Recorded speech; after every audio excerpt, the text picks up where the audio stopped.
by message. Thank you.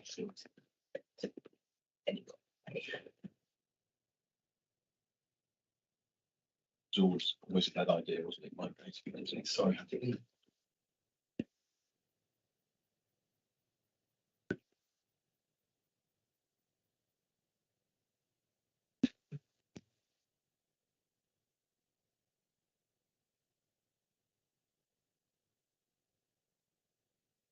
Yeah, no. Yeah. Welcome everybody to the Cabinet meeting of Vale of Whitehorse District Council. This morning on the 16th of February, we're meeting here in Abbey House. Apologies, I'm having some technical difficulties, but hopefully I will be up to scratch soon. Yes, so once again, welcome everybody. We are going to start the agenda with item number 1 and noting apologies for absence. Morning, Chair. There are no apologies for absence, but I need to do a roll call to ask members to confirm if they are in the meeting room or joining remotely. I believe they're all in the meeting room. So in alphabetical order, Councillor Sue Call, please. Present in the room. Thank you. Councillor Mark Coleman. Present in the room. Thank you. Councillor Andy Crawford. Present in the room. Councillor Lucy Edwards. Present in the room. Councillor Neil Fawcett. Councillor Andy Forsham. Present in the room. Councillor Diana Lagova. Present in the room. Councillor Helen Pickhills. Present in the room. And Councillor Bethia Thomas. Present in the room. Everybody's present, Chair. Thank you. Thank you very much. Apologies. So item number 2, we're looking at the minutes of the last meeting. Has everybody looked through the minutes and read them and is happy to agree them? Yeah. Yeah. Thank you very much. 3, going on to declarations of interest, and I believe there may be some today. Can I ask any declarations? I've got a particular interest in the beacon and I'll leave the room. Thank you very much. Item number 4, urgent business and chair's announcements. For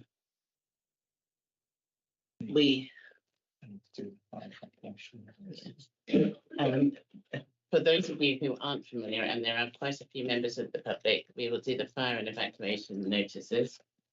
Steve will. Thank you, Chair. So in the event of a fire alarm, those in the room all need to leave through the door that you've come in through, turn immediately right and through the fire exit that is behind that wall in the corridor. Follow us. Thank you. We have had a slight change to the Cabinet since our last meeting with Councillor Deborah Dewhurst resigning recently. We would like to thank Councillor Dewhurst for all her work on the Cabinet since she's been since she was in post. We will miss her, and we are working on the best way to reassign her portfolio, giving a good representation of all the projects she was working on. So moving on, item number 5, public participation. Chair, thank you. Good morning. We have several members of the public and local district councillors who wish to speak this morning. In order of the people that registered, Mr. Raleigh Hullock on screen is first. So, Mr. Hullock, you have 3 minutes. Thank you, Mr. Hullock. Good morning, Cabinet. I hope you can hear me clearly. My internet signal's not brilliant. The reason for coming to the Cabinet again is licensing are trying to impose a tariff on the trade without consulting the trade. In 22, a tariff was then put onto the trade, and the Cabinet said to licensing, by January, we need you to sit down with the trade and negotiate a proper tariff. And it didn't happen. We contacted them in March and they said they were too busy sorting out the meters. We contacted them again in September And they said, oh, inflation's coming down, we're not going to do anything. So we went and came back to the cabinet and asked you, as you had instructed them and they had disregarded your instructions, to speak to licensing and tell them to speak to us. We got communication from them in October saying, because of the meeting we had, they were going to redo it. January, we got a communication that they wanted to speak. So we thought, great, yeah, we're happy to do that. We can sit down and negotiate it. And they just turned around and they said, oh, you've got a consultation, 19 days, not even 3 weeks, on this tariff. I said, well, you haven't spoken to us about the tariff. You haven't consulted us about the tariff. Oh, no, you're having this tariff.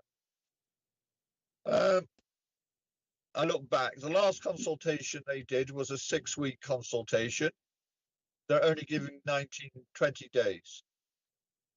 I just don't know what to do. I don't know how we can get licenses to actually talk to us prior to doing anything. We feel as if we've just been bent over, had our underwear taken down and given a damn good shafting because they can. And we're fed up of it.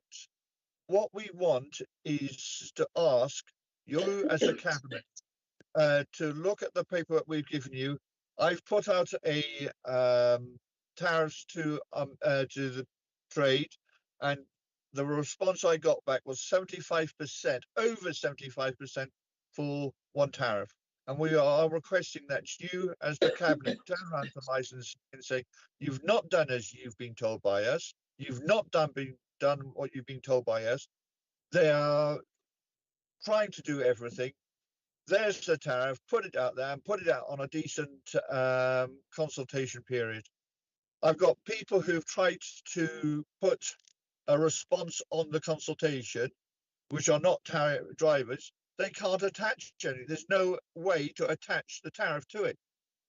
So again, it is being a curtailed consultation where we can't, and the general public can't actually say what they feel. And we just don't know which way to turn. So please, Cabinet, help us here. Say to the licensing, look at this tariff, implement, put that one out, because that's what the trade wants. Thank you, And you'll get the Mr. support Huddick. of the trade. Thank you, Mr. Huddick. I appreciate you coming and speaking to us today. As you can, well, you may not be able to tell, but we have lots of people in the room, and some people speaking on the same topic as you. So we have to keep to time, and I'm saying that to everybody in the room. So, but thank you very much. I understand, and I been thank you noted. for your time. I understand and thank you for your time. So, Second speaker on the list is Mr. Atherton. in fact, Mr. Atherton, up to the table. Well, I think what Riley's referring to, I've got some copies left over from last night. That's just a general breakdown of the way we've been treated and the timeline from the licensing over things. So if I can carry on from where Riley hopefully left off, basically what we're arguing is the consultation is, as usual, a word shouldn't be allowed to be used by licensing. They don't understand the word consultation. They have decided the tariff that I and every other taxi business should know what my earnings should be as a business for the next probably 3 to 5 years. They haven't consulted us on what we want, what we need. They decided, they put it out in consultation. We found out yesterday they're not running the consultation. A private company is, or somebody, not them directly, otherwise outside company, whatever. I left here last night from the SWC meeting, walked to the rank, 3 taxis on the rank, spoke to all 3 drivers. Only one of those 3 had received the email.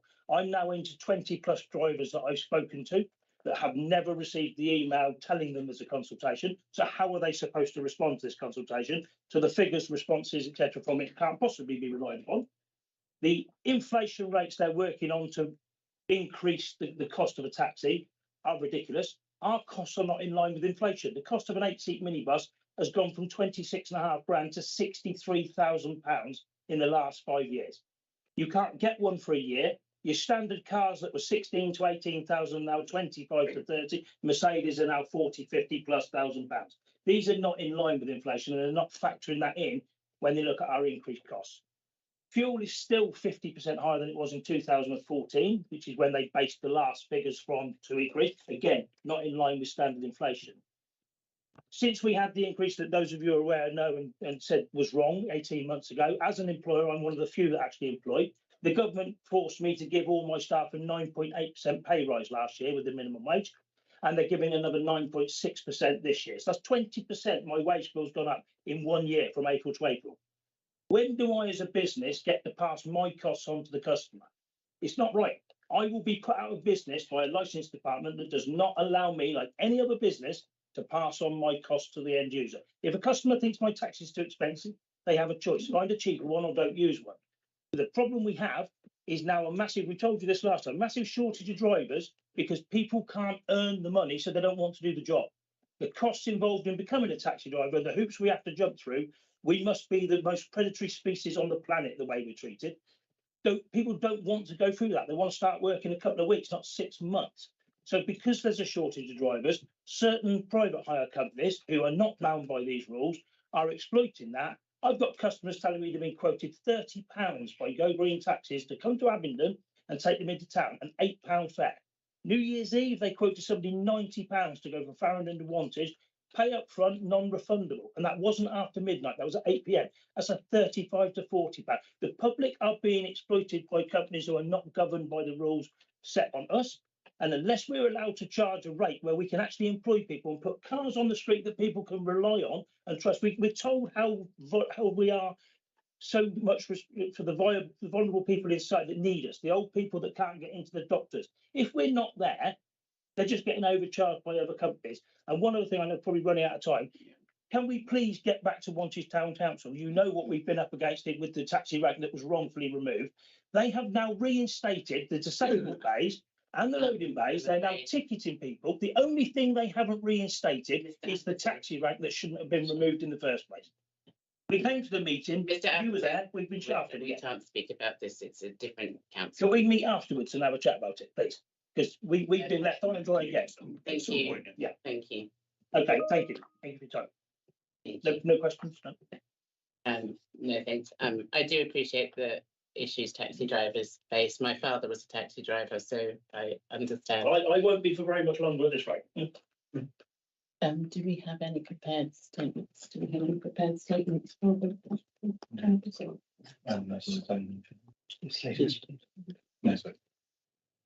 Thank you very much for your time.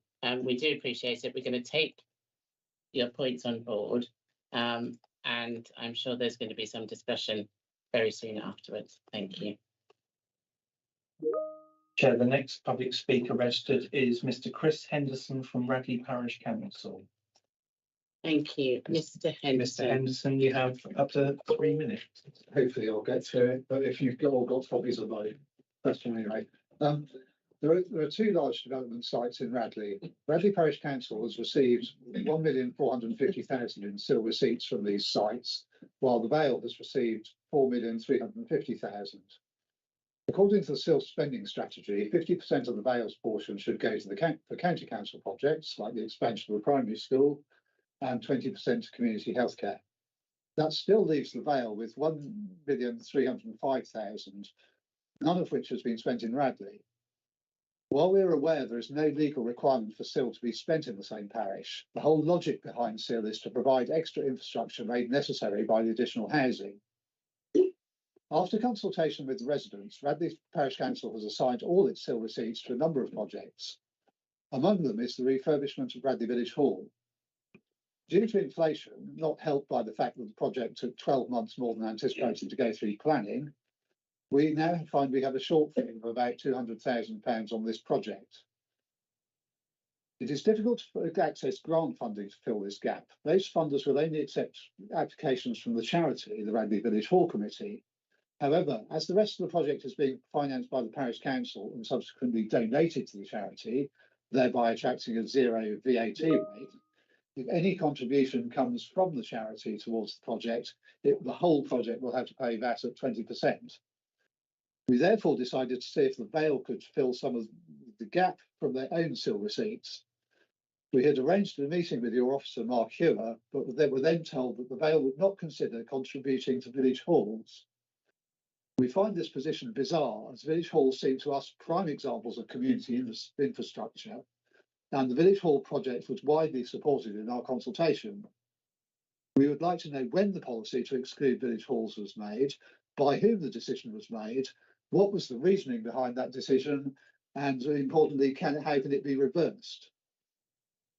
We note from looking at recent projects approved for Vale Sill funding that several include car park resurfacing or increased energy efficiency. Our project includes both. We will resurface the car park, adding additional cycle parking and electric vehicle charging points, and we'll also increase the insulation of the building and installing an air source heat pump. If we were to separate out these aspects of the project, would it then be easier for the Vale to provide funding? Thank you, Mr. Henderson. Did you say that we have a copy of your? You should have had it. Yeah. Thank you very much. So I hope you'll be able to send me a reply. Yes, we will. Thank you. And we do appreciate you taking the time to come and speak to us.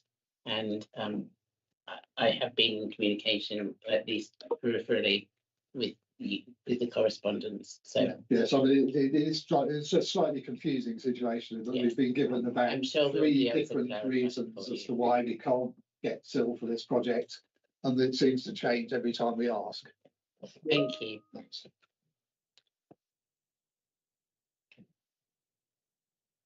Next speaker, Chair, is Councillor Sally Powolowski, Vale District Councillor.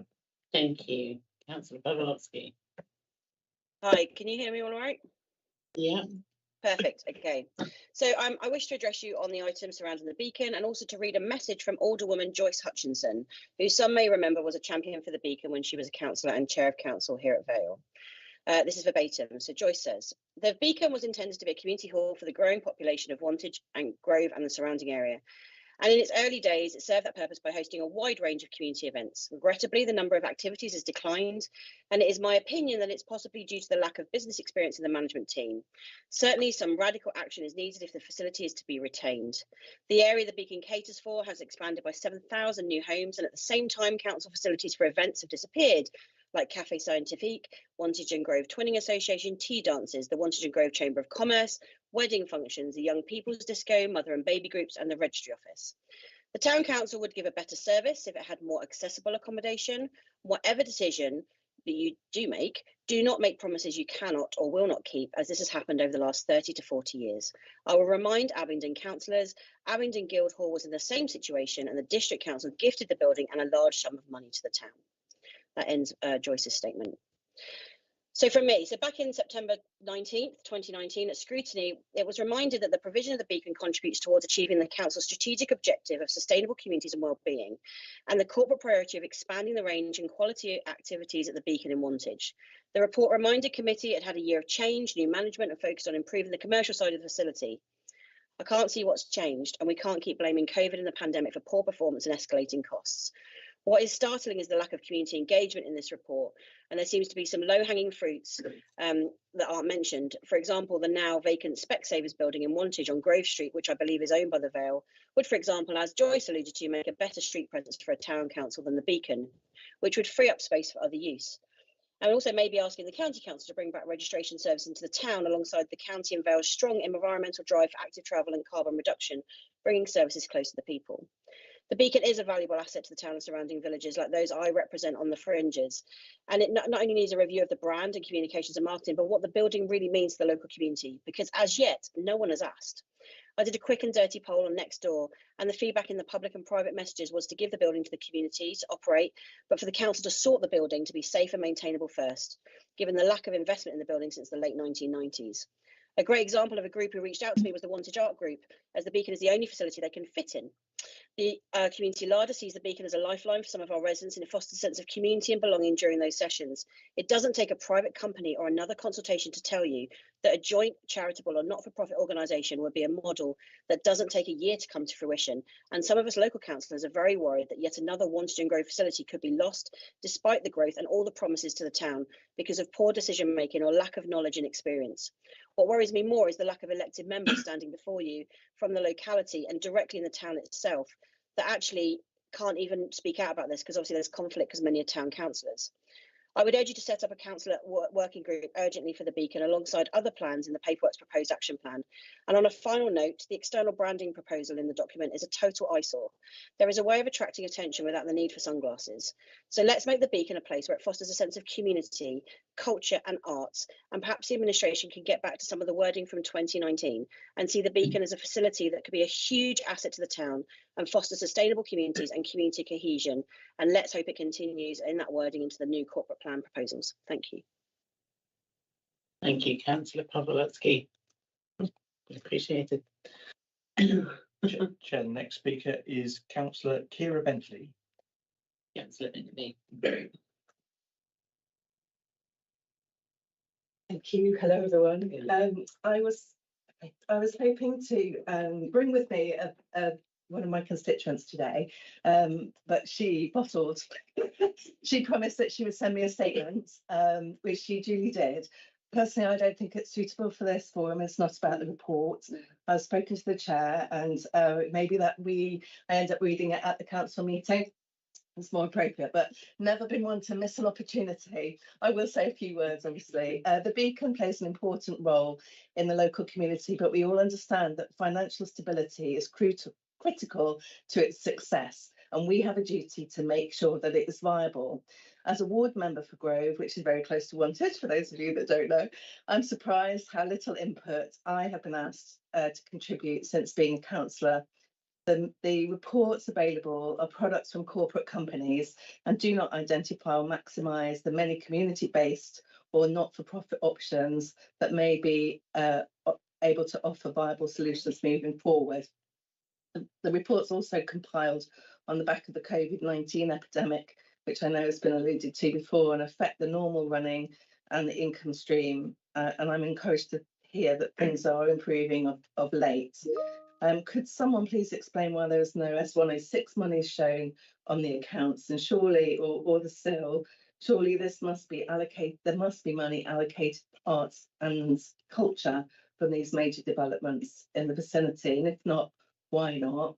It's not just Wantage and Grove community that uses the Beacon. For those of us not fortunate enough to have a driver to pop us to London to catch a show when you fancy, the public who live in the rural parishes that surround can also enjoy the opportunity to see some excellent performances here with a chance of a lift home if they can afford a taxi, obviously.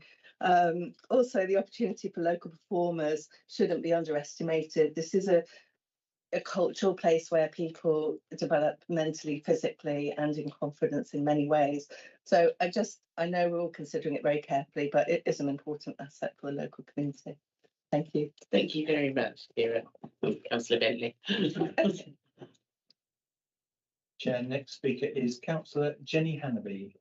Councillor Hanby. Thank you. Hello. Well, it's good to see you all. Well, I think most of what I was going to be saying is being said, and very eloquently. But I'm here as a resident as well. I'm obviously a town, district and county councillor, but here today is a resident telling you of the experiences, how we came about with the Civic Hall.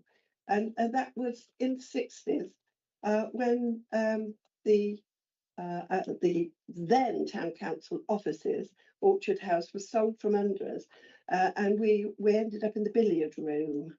And that was a very squashed area for all the offices of the town council to work in. And so when we decided, or when the council decided to build the Beacon along with our leisure centre, both at the same time, very exciting for Wantage this was. And of course that was built, and then obviously they took pity on the town council in the billiard room, which was an expanding town, and then we had we went up to the top of the Beacon, and of course we have a contract, etc., a legal contract, as you know. It was a very good contract by the sound of it, so I'm very pleased about that. So the Beacon, what can I say? I think over the years the management has not been good. I do remember I was a president of the Chamber of Commerce before I was a councillor, and we used to hold some wonderful events there because we had a working kitchen. we had the bar out to franchise. And incidentally, we had homegrown managers. We actually had people, the Mary Murters of this world, actually from the town running it. So they owned the building. They wanted it to be successful. We also had weddings as well.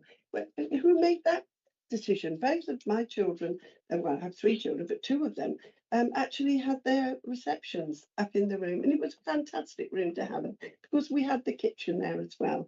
And one of them actually did get married in the Beacon itself. So someone made a decision on not to renew the license on that. So I think that there's been some quite peculiar decisions on the hall, which has rather reduced its marketing. And I think that's such a shame. So I've looked at the reports, and basically we've seen these reports over the years and wanting to know what we can, what we can't do. Very worrying for people there when it starts saying we're selling it or it can be sold and this, that and the other without any consultation or anything for in a wider area. But of course, this is a report to you, and you have to make that decision. It's a wonderful venue. I'm on the Festival of Arts Trust, and we have very eminent people come and talk to us. So they are absolutely over the moon. They can't believe that Wantage has got such a wonderful venue, and we're always getting compliments. It's a shame that the cafe closed because lots of mums and that now are waiting for their kids and outside. I think we really needed to have a better look at that to get that going, and I think that could, if you think along those lines, could be reenacted as well. Well, I would love to continue hearing you talk. Yeah. So I think you've heard. Yes.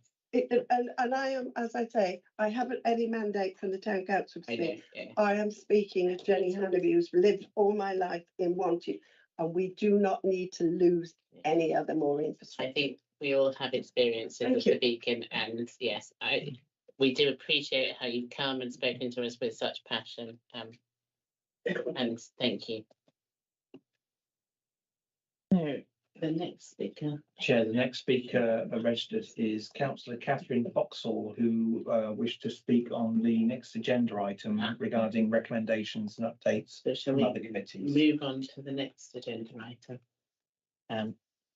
Thank you, everybody who has come today to speak as a member of the public on all of the topics that have been discussed today. We do appreciate it.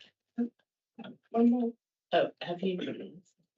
I'm not registered. Oh, you're not registered. Sorry. Just I thought you were here to register. But thank you. We do value your comments, and we will discuss them. They are noted, and we will get back to them as soon as we can. Obviously, if you want to stay for the rest of the meeting, you're more than welcome to. But you can also leave. It's fine. Item number 6, recommendations and updates from other committees. Yes, please. Chair, thank you. So as you know, this meeting was moved back from last Friday. That allowed us an extra week to consider the recommendations of the Joint Scrutiny Committee, Joint Audit and Governance Committee, and the Scrutiny Committee, and for officers to consider the implications of those recommendations. And what we've produced and published and circulated to all members is a 4-page document that sets out those points made by those committees. And I'm not going to read it out. It could be improved, I'm sure, over time. So your feedback in due course would be welcome. But it's there for us to refer to as we go through the various items on the agenda. And thank you. And I mean, we do appreciate the fact, and I think Scrutiny does as well, and other committees, that we have factored in this time so we can consider your recommendations much more thoroughly than we have done in the past. And I think that's a welcome step forward. So I welcome you, Councillor Foxall, and if you want to address Cabinet, please do. Good morning, everybody. Thank you for giving me this time to speak. I want to start by thanking officers for putting together the document that has just been discussed, collating the committee recommendations, but also the officers' responses to that recommendation. Those recommendations, I think this will all also be incredibly helpful for scrutiny as we go forward as well, to help us shape our recommendations and to understand how best we can really constructively support the work of the Cabinet as well. So I won't go through all of those. I think it's a very clear document. I will just add a few comments on the beacon, if I may, because I think everything is very clear, but I think the discussion and recommendations about the beacon item in particular really reflect the level of concern about committee members, about the ongoing annual costs to the council of this situation, but that this is also not a new problem, but that urgently now needs addressing. Although officers' points about local warder engagement are well taken about the district-wide nature of this resource, I think the comments we've just heard from our colleagues on the council, our ward members, really do emphasise the amount of local knowledge, the historical experience and understanding of this resource, what it has been and what it could be. And I think at the moment, part of the issue is that the beacon is only seen as a local resource, but in fact it could be much more seen as a district-wide resource, and that brings in the money in order to ensure the financial viability of the resource for the long term, in order that we can continue to offer everything that the communities of Wantage and Grove and the neighbouring parishes need and want from the beacon. So really the key point, I think, from committee, and that I really wanted to emphasise on behalf of the committee this morning, is that this action plan really must now result in a long-term, robust business plan that creates financial stability in order to secure this facility for all of the levels of community, and that we, as scrutiny committee, I'm here collectively to offer our services to ensure that we can help support you in taking collective responsibility for those decisions. And it may be that takes different forms. I'm very open to speaking to the relevant cabinet members, and particularly given the discussions we've just been having about conflicts of interest in terms of Wantage Town Council as well. If scrutiny committee can add an extra layer to support these decisions being made to ensure openness, transparency and robustness, and we're here to do that. It may be that we talk about subcommittees, all-day workshops on different aspects. It may be that we have a committee of South and Vale scrutiny committees that come together, because obviously there's some discussion about Cornerstone as well, that these may well end up being thought of together. And really, I attended a really excellent local government association session on scrutiny the other day, and one of the key phrases that they came back, that they emphasised to us, is that the proper role of scrutiny also includes supporting cabinet members on items that keep cabinet members awake at night, and that was the phrase they used. So please, as cabinet members, do consider us a resource to support you in the decisions that are proving particularly tricky for the council, and I consider the beacon as one of these. And obviously I really welcome local ward members' engagement as well. If local ward members want to engage with scrutiny committee to help shape our support for these decisions as they go on over the next 6, 12, 18 months. We're here for that. So yes, good luck. You've got a lot to get through today, and thank you for considering our recommendations. Thank you, and thank you for sharing that phrase. It made me chuckle. There's a lot of things that keep you awake at night. Thank you. And I also, just echoing your points, Councillor Vauxhall, I do want to thank everybody who's been involved in bringing these reports and recommendations and notes on recommendations to us and responses. So just thanking the senior management team and democratic services who have worked to get this in this format. I think it's a great step forward. So thank you very much. Thank you.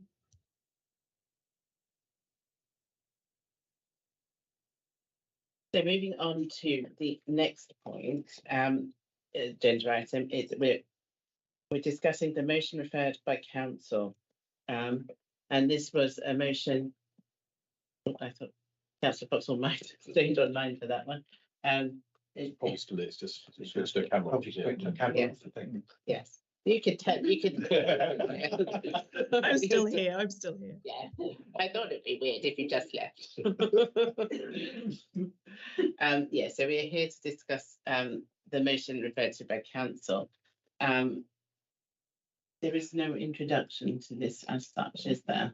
No, Chair, the motion was passed by council in December and it has several actions that it's asking Cabinet to do, Yes. which are set out in a very long motion.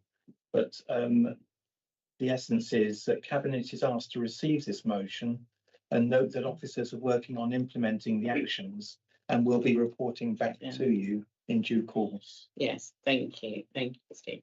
I think it's really important, and it's something that I don't think I have experienced since being on Cabinet, a direct motion coming to Cabinet for our consideration.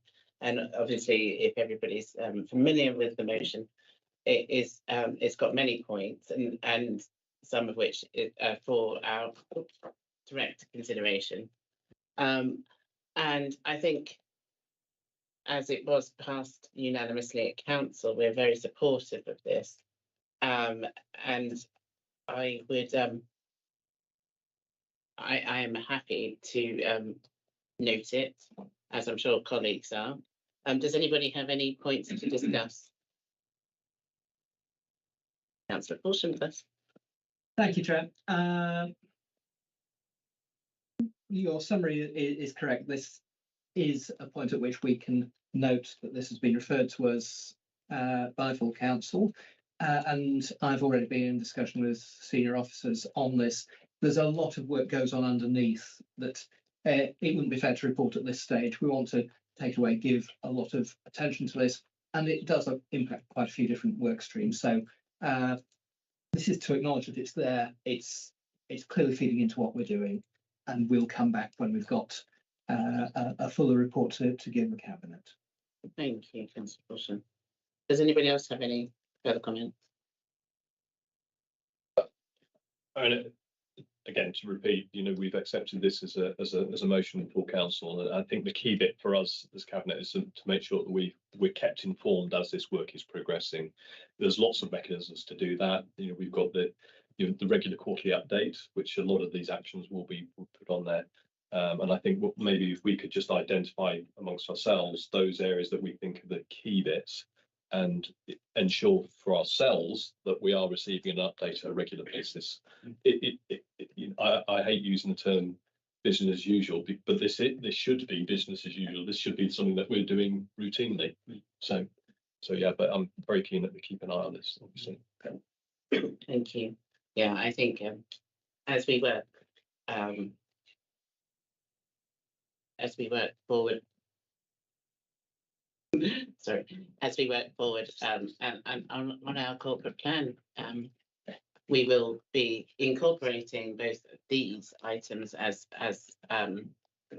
subject matter content, but also we're reviewing our measurement techniques, as Councillor Coleman says, and with the addition of the motion tracker on the website, it all becomes much more easily reportable as well. So it's one of those things that we're all supportive of. So I'm sure that everybody will be able to note this. We're just asked to note this, and thank colleagues very much for proposing and the motion in the first place of council. So is everybody happy to note this? Thank you very much. Okay, moving on to item number 8. Now I'm still experiencing technical difficulties, but I was fortunately sensible enough to email myself my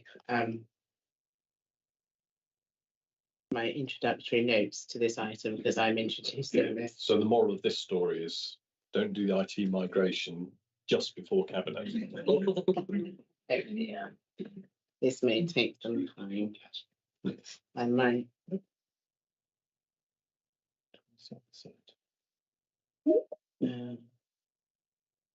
I'll just say fingers crossed. I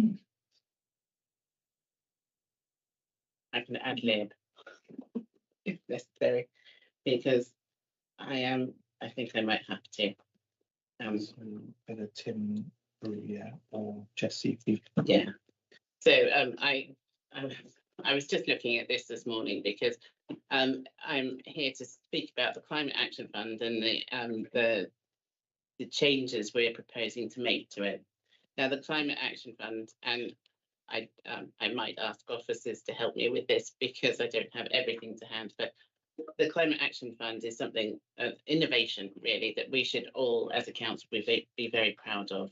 When it first came in, we're now on to I think we're going into the 4th round of the Climate Action Fund. We've had 3 successful rounds of the Climate Action Fund, which is empowering communities right across the district to tackle climate action projects in their very close neighbourhoods. So we've had, I think, over 40 different projects funded. I can't remember the details, but of the amount funded, but it's over 100,000, almost 150,000 pounds, I believe, spent over the last 3 rounds. And the major changes that we are making today are the proposal that we increase the total pot from 5,000 to 10,000, so not the amount that people can bid for, from 5,000 to 10,000 pounds, which will obviously enable much bigger projects than have gone previously. I think this whole scheme has really helped bring communities together, focus attention on the environment, focus attention on key aspects of climate action, sustainable transport, nature recovery, energy saving, and we are, I think, by bringing the changes that are in this report today, we'll be able to enhance that even further. Now, I hope everybody has read the report before you and can agree to the proposals in front of us today.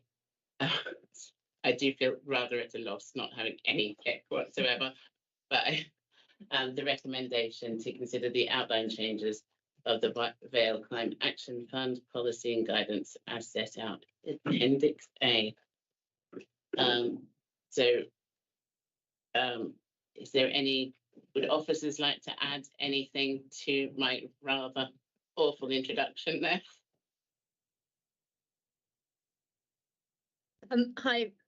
I can go through the rest of the changes if that's helpful, but I think you've covered the main points. Thank you. I'm really sorry. I was amazingly prepared, but then it's just all gone to pot, I'm afraid. But I hope I have covered the major points. Do you want to add anything at all? There must be something. The only other very small changes that have been are being proposed are we've just made some changes to the descriptions of the project. So we're trying to encourage more climate adaptation projects as well as ones to reduce carbon emissions. We've added some extra examples in to the project example section of the application. We have reviewed and learnt from some of the project costing submissions in previous rounds. So we've just made some very minor changes to eligible project costs, particularly around refreshments and making sure that when we do pay for refreshments, they are aligned with the Oxfordshire Food Strategy. And then the only other thing is that when we have awarded a project, we're looking at like project changes and monitoring and responding to requests for extensions. There'll be a slightly different way that will happen in future. So we'll be able to sign off a 6-month extension rather than just 3 months with slightly less stages and make it a bit quicker. Thank you very much, Jessie.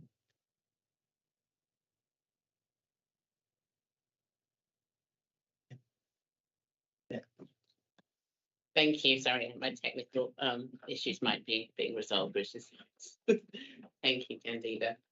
That will help a lot having the agenda in front of me. So, well, Candida kindly gets those things sorted out for me. Does anybody have any discussion? Councillor Edwards. Sorry. In there, Councillor Crawford, just before you.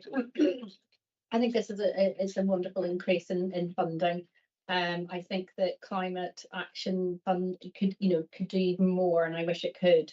Particularly when national government is cutting funds directly, and even the competition national government as well. I think when businesses and local groups are in their very infancy with doing climate change projects, funding is very limited across the board. It's a very nascent industry as it is. It's underfunded, and I think this is a really welcome increase, and so I fully support it. Thank you. That's very true, and I think we have in the past definitely targeted those sort of groups that are very early in their journey. To even companies that are getting even pre-seed funding, £10,000 just makes such a difference, whether it's marketing or buying equipment, whatever it is just so important. Councillor Crawford. Councillor Edwards was just said everything I was going to say. We should be really proud. We introduced this 4 years ago. We have, as you say, funded nearly £150,000 worth of projects. But it's not just the money, it's the fact that this allows organisations, groups to get together to actually do stuff. So behind this relatively small amount of money, I guess, there's actually an awful lot of voluntary work that goes on to support the projects that we are either funding fully or co-funding. So I fully support all the changes.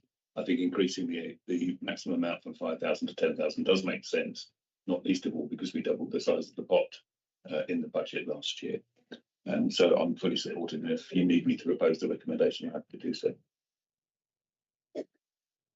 I'm not going to say that Councillor Crawford has repeated everything that because I could repeat the same thing. Very much welcome the 10,000 increase. I think that from some of the organisations I was talking to, they wanted to do activity and the 5,000 was not quite sufficient. I'm sure I have been given the answer to this. I did ask the question because we haven't used the whole of the allocation, the 100,000 for this year. And I did ask if we were going to have a reopen the roundup in order to try and get some activity done. And I understand there are good reasons why we're not going to do that. I just wonder whether for the next financial year we can either consider the option of reopening so that we fully utilise the whole of the 100,000 if we haven't allocated it in the first tranche, or whether that maybe can be rolled forward for the next financial year. I mean, we're looking at the medium-term financial plan, and so the money that we have allocated for, well, even this year, is set aside for climate action fund, and I know that we can always use the money elsewhere, but it would be great to see that it stays within that bailiwick. Yeah, I do, and I appreciate that. What I would say, and officers may have a better take on it, but this in itself would be a test year, because this will be the first time that we increase from 5,000 to 10,000. So it would be to run to have another run this year, I would say. I mean, within this financial year, I accept that we've made the decision and the decisions there. What I'm asking is whether we can consider for. Let him ask Simon. Okay, well, that's Simon. Shut up, Councillor Colin. So this is about carrying forward unspent money from this year into next year. Yes, or to if we don't spend it when we first do the round. I know we're only having one round, but whether we could look to having a second round. So a second round, spend all the money. If we don't have a second round, or we haven't spent all the money, can we roll it into the following year? Yes, I think we've already considered that. That question has already been posed, and we've said certainly there's no issue with rolling the money forward into future years, because also we started this year's round late. So yeah, that shouldn't be an issue. Perfect. Great, thank you. Fantastic, thank you. Councillor Caper. Thank you, Chair. Yeah. I wanted to say, it's really nice to see how this wonderful initiative progressing, and it's just again great to see that we expanding, just the themes and kind of the scope of the projects we cover. Because again, just initially we were focusing kind of, just more on decarbonizations project, and now we kind of started to look into climate adaptations project again. And recent flooding actually showed that we really need, just again kind of allocate some money for those projects to help people. But overall, again, that's a great initiative, and just again, I fully support it, and just if we can, we should keep increasing and kind of expanding that. Expanding the scope and then bringing it in line with other policies like the alternative food strategy is a good one. And I take on board points about how it is not just about the money, as Councillor Crawford said, but it is about the community building and the learning and the activation of communities right across the district in their feedback and their discussion about these, and getting them together to discuss them and talk about their projects and learn from them. So I think it's a highly commendable scheme, and I really welcome it as expanding. So I hope everybody could agree with the recommendation today. Is everybody happy to do so? Thank you. Going on to the next item. And we will be discussing the garden waste permit scheme, which will be introduced by Councillor Coleman. Yep.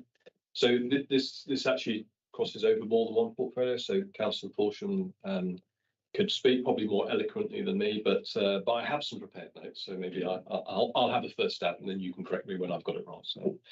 So this report proposes to change. So this is for those who haven't got access to the agenda. This is for the garden waste, which is a new proposal to come through. This report proposes to change to the way customers pay for their garden waste collection to improve the service to customers. The proposal is to move away from direct debit payments to a single online payment each year, to move all customers to one payment date, so they make a payment in February, March each year for the collection starting on the 1st of April until the following 31st of March. And customers will receive a permit or a sticker that they'll put on the bin, which will clearly indicate to the crews that it is paid for and should be emptied. No change proposed to the operational collection elements of the service currently with our contractor. This report doesn't cover the charge for the service. That is being considered through the normal budget setting process. We'll speak about that later in the meeting. The payment scheme is one used successfully by many other councils and will enable us to increase self-service for customers whilst reducing the considerable manual effort currently required to manage and chase direct debit payments. Both councils, that's South and ourselves, are committed to improve operational efficiency whilst also improving customer service. This sits at the heart of all of our transformation strategy. The scheme will provide a number of benefits to the customers. It will be less confusing, especially for those who have more than one bin and currently have different payment dates. Customers will have more control over their payments. Invoices are often overlooked. We're not aware of a direct debit going out. Permits will ensure that only those customers who have paid will get a collection. Officers report that we get a lot of feedback from the customers whose neighbours aren't paying. This is because it is not easy for crews to know which bin belongs to which house, and permits would solve this. I'm just going off piece slightly. A councillor contacted me because they had a direct debit that hadn't gone through, and when we actually checked the system, at no fault to for themselves, they hadn't actually been paying for the bin for 3 years. That councillor is not the only person. That is the significant problem that we have with the existing system. We would procure a specialist permit supplier to design, print and dispatch the annual permit once payment has been received. Customers will be invited to set up an account on our customer records management system, which they can then manage their payments through to avoid having to enter their address and contact details every year. Otherwise, it's a simple transaction each year, which should take the customer less than 10 minutes. Use of the customer relationship management system aids to fix the communication challenges we sometimes face, for example, during the lockdown when we had to suspend the garden waste collection. And for those who can't make a payment online, they will be able to contact our customer service centres, who will set up an account for them and take payments. 2024-2025 will be a period of transition, and this report outlines a transition plan to migrate customers across to the new scheme, which will commence on the 1st of April 2025 if accepted. Customers' direct debit payments will be reduced on a sliding scale this year to reflect the number of weeks between their normal renewal date and the new scheme commencing, i.e. those who are registering later won't pay for the full year. This will be supported by a comprehensive communication plan using multiple channels to advise customers of the changes, the benefits, and what they need to do. There are costs associated with transition to the new scheme, and these include IT development and communication costs, which are one-off costs and will be funded from the corporate transformation budget. The new system reflects a thorough analysis of the process that supports the garden waste collection service, making them fit for purpose. A perfect example of an invest to save policy for both councils. The cost to produce and post the permits, expected to be around £1.20 each, would be included within the full cost of the service used to set the annual fee. So we expect the change to be cost neutral once fully implemented. Using a system called gov.notify for communications with customers will reduce the postage costs where we can't use email to contact customers. And I recommend this report to Cabinet members. Thank you, Councillor Coleman. And yes, I would like to thank officers for preparing such a comprehensive report, and for all the work that's gone in and thought that's gone into transitioning and introducing this scheme. I think it has been very well thought through, and I think will make it a much fairer system should we adopt it today. So does anybody have any discussion around this discussion points? That's the call. Chair. I had a question about what happens when you move house within the district. How does that work in terms of, do you have to take the bin with you, or? No, the sticker will have the address of the property that it's registered at, so the bin will remain in place. And so it will continue to be emptied until the end of that financial year, and then it will be up to the new residents to then either choose to register, in which case they will continue for the following year, or the bin will be collected in. And the person who's already paid for that bin and the house that they go to, what about? Then, so we don't know where they're going to move to. They could be completely out of the district. So, but if they're in the district, so I mean, and there isn't a bin already in situ in the house that they go to, will they? I believe they will have to set up a new one. I don't think there's a recovery rebate on it, but there will be. We're looking at introducing a 6-month permit. So you would only, if you knew you were leaving, you would only cover it for the 6 months. You wouldn't pay for the full year. Which we don't do at the moment. Thank you. Any further comments? I don't know who went first. I think Councillor Edwards did again. Mine's just a comment about, I guess, similar to Councillor Cole's in the sense that some bins are bigger than others. So if a resident wanted multiple brown bins, then I guess that is another option as well. So they could have, if they had a bigger garden or a smaller garden. Yeah. So residents are welcome to register for as many bins as they wish to have. Which they can currently do, but the issue we have that we have at the moment is if a customer has a registered bin, say from January, and then later in the year they realise they want another one, then it will be say in August. They will be billed for January and August for those 2 bins, whereas the scheme that we're proposing now will mean that they will pay once 1st of April for both bins. Understood. Thank you. But they can have as many bins as they wish to register for. Councillor Forson. Thank you, Chair. Can I say how enthusiastic I am about this scheme? It is a clear example of how we're taking best practice from councils across the UK and implementing it here to great advantage to our residents. In particular, the move to get this onto the CRM, customer relations management system, is key. It's one of the key drivers to getting that system in place.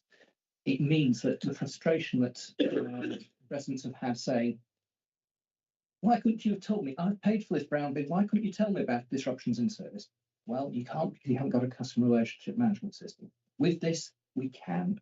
We can contact them in means to which they are requested contact, so email, letter, smoke signals, whatever.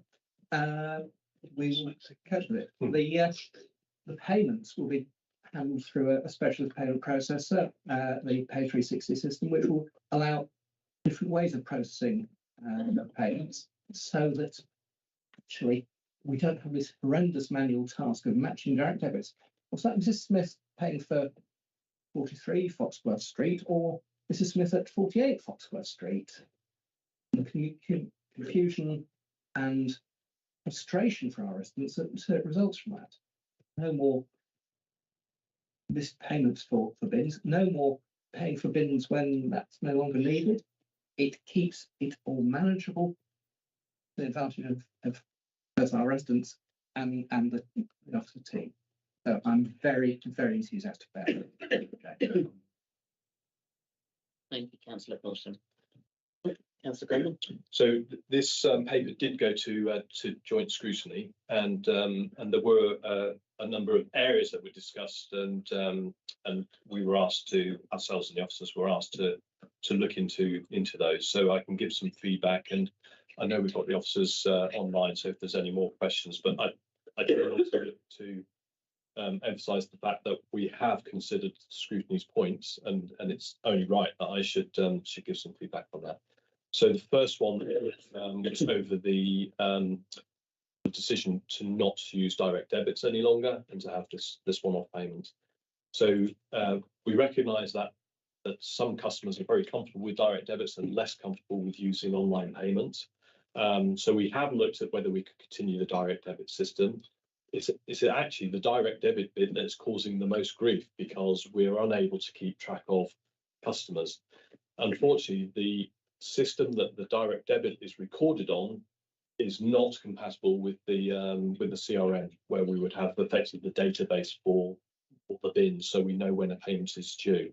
So maintain the direct debit effectively negates the benefit of what we're trying to do with the CRM. So it is regrettable that that some customers will feel less comfortable because there's no direct debit capability. But I and the officers are convinced that the benefits we gain of introducing the scheme outweigh the loss of the direct debit. So I'll go through all of them, and then perhaps if there's questions, we can ask the officers to clarify. The second was in the report that we had made a statement that we would have no minimum collection per year. When we stated that, we didn't mean there would be no minimum, i.e. if there was no collections that the customer would still pay. But what we were trying to avoid is where some customers will say, my bin wasn't emptied last week and I now want my £1.13 back because it just became administratively burdensome. However, I believe the officers can give us an update to say that we will now be including the minimum collection at the same rate as we have advertised it for this year, and I think previous years, which is 20 bin collections per year. However, that doesn't mean that if the bins are not being collected and a frequent problem, that we will not be pursuing through the contractor to fix that problem. Okay, so that was the second point. The scrutiny asked, quite rightly, suggested that we have a comprehensive communications plan to make it clear what we're doing, and that is part of the rollout of this scheme. And then the final suggestion was that perhaps there obviously is a cost to delivering a brown bin. You know, we have to put it onto a vehicle, we drive it out to a property, and it was suggested that if a resident had not updated their payment, what would then happen? Well, the answer is they would they would get a pink hanger, which none of us will see because we've always paid for our brown bin, but a pink hanger would go on advising that we believe that bin has not been paid for. Probably then we would go look for a second time, and then after that the bin would be removed.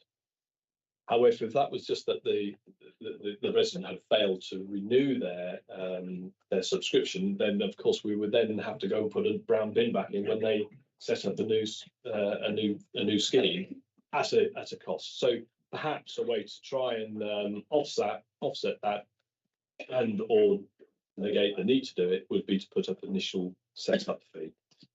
That wasn't something that we were looking to do within the programme, and I think it would be just a little bit, one step too far for the initiation of this. However, we do have the ongoing waste contract that we will be setting in 2026, and I suggest that we have a look at that as an option then.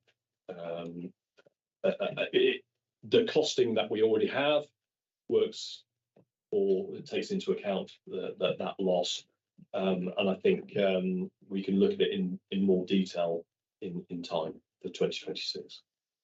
So I know that Councillor Foxhall was listening to me, but I think I captured the main points that came from joint scrutiny. Thank you. Does anybody have any further comments? Councillor Edwards? I think my comments just around the communications plan with this. I think we might find that there are residents that might just get a bit confused about the changeover. So I guess, all learnings are there, be it in terms of types of content that we communicate with, videos, explainers, everything else, because I'm sure there'll be questions from residents. Yeah. I think that's true. I think people will go, oh, but what about this? Change is always scary. And I think key into that is that the service they're expecting will not change. No. The bins will be empty, as they previously were. The lights will stay on. And I like to think that we still give the Christmas bonus of having a double collection. Hopefully. Councillor Cole. I do think it's a really good proposal, but I do think it would be worthwhile having a big review of this over the course of the year, because there's going to be a few teething problems and bugs and things like this. And I think, as you mentioned, it would be a really good time to have a good grasp of how it's worked and what's not worked. There will always be something that just goes a bit wonky when you introduce a new system. So, and obviously building that into the new contract would be a really, really good thing to do. So yeah, we're thinking. I think Mark Minion wants to. Too many comments. Mark. Yeah, thank you, Councillor. This Mark. Just picking up on Councillor Edwards' comments there, this is part of the reason we've introduced a transition year. We're not going to rush this new scheme, so we have that whole of 24-25 to get this right. The comms plan, which I know colleagues were very concerned about, equally we've looked at what we can do in terms of inserts in invoices, Bing handlers, etc., social media campaigns. We have a long time in lead time to this. It's not to say there won't be a resident or group of residents who don't see those communications, but we'll do our damnedest to make sure we reinforce those messages. And as for learning from other councils, I know one of my colleagues on this call has worked at another council where they introduced it, and we will look at the problems they had and how we might overcome them. But with a fair wind, we will do our best and get this scheme in from the 1st of April 2025. On the minimum collections, Councillor Coleman's right, we've reintroduced what's basically there at the moment, 20 collections per year minimum. Clearly, if there are operational issues which are significant, we would look at what the charge is at that point in time. I think that's all of the main points that were made by joint scrutiny. Thank you. Thank you, Mark. Yeah, reflecting on Councillor Coleman's example of somebody who hadn't paid for 3 years. On more than one occasion, I've been contacted by my resident saying, so up the road doesn't pay for his brown bin, never has done. Why should I pay for mine? So I think it's really important that we do, sort out. There's probably a relatively small number of people who, for whatever reason, haven't been paying for their brown bin, because that does get known. My question, though, really for officers, for Mark perhaps, is that there's going to be quite a lot of work over a short period of time to get all this sorted out. And there's going to be no doubt hundreds, if not thousands, of queries and questions and what have you. Are we confident that we're fully resourced and staffed up to cope with that little maelstrom of activity? It's a very good question. The proof will be in the pudding, to use a very bad cliche. I mean, a lot of the impact will be on Sally Truman's team in customer services, because they're going to be the first line of people getting the queries, inquiries and problems. However, they are the ones dealing with all of the issues that we have with direct debits at the moment. So there will be some resource that we won't be putting into fixing direct debit problems, but moving to those new ways of working.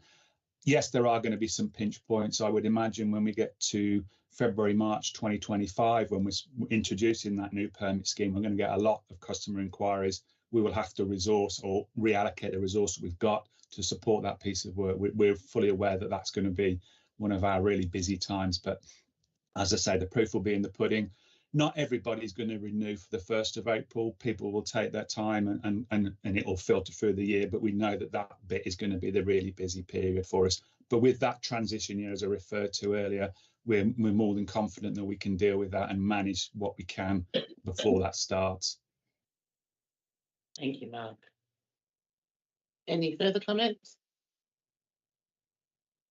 We've covered this very well, and as I said, not just the computer techie side of things that I don't really understand, but I think the thinking and the logic around the system it's just been very well thought out. So do appreciate all your work on this. Councillor Coleman, do you want to? So I was just going to say, can I pass on my thanks to Corporate Services and Housing and Environment? This is a really good example of a number of departments working very closely together and trying to find that fine balance between getting operational detail and the more sort of strategic policy looking type work. And I would also like to thank them for their consideration of the input from joint scrutiny. And I would say this wouldn't because I'm on cabinet, but I think this is a really good example of where scrutiny has looked at a proposal, offered some suggestions, and we've been able to go away and consider it, and it has made some changes to what I think was, I personally thought was already a good scheme, but now even a better scheme. So thank you. Yeah, and that's echoed from before. So thank you very much. So I'm asking everybody to agree with the recommendations set out on, I think, page 27. Yes. Agree. Does everybody agree to the recommendations? Agree. Thank you. So moving on to item number 10. And I see Councillor Crawford leaving the room already without even having to be kicked out. We have a black Americano, please. So we are here now to discuss the future direction of the beacon in Wantage, and obviously we've had lots of public speakers come to discuss this. So I hand over to Councillor Pighills to introduce. Yes, so when we took this to scrutiny, I had a very, very long introduction, and you'll be relieved to see that it's now 3/4 of a page, because part of anything else, I want to go across to Wantage this afternoon to the Beacon to watch dinosaurs live. So it's pretty much sold out, I think. This afternoon, unless you wanted a single seat, and I can't imagine who would want a single seat, but maybe. Anyway, back to seriousness. So since we came into 2019 administration, this has been one of our priorities to review the operation of the beacon to maximise its benefit to health and wellbeing of our residents and look to reduce the subsidy. The aspiration was delayed by the COVID pandemic because the centre was closed from March 2020 until September 2021. The staff were redeployed, mostly to help on the COVID response, and the centre was used as a test and trace centre. During this time, or before that, I actually convened a group of members to have a sort of blue sky thinking talk about where we thought it might be going, and I invited members from across the Vale. So we had a cross section of people, smallish group, but it wasn't just Wantage. We had Farringham, representation, whole pick-up, that sort of area. So, following the close down in 2022-23, Office have commissioned a range of advisory reviews to look at all aspects of the operation of this centre, and this was done jointly with SODC's view of the cornerstone.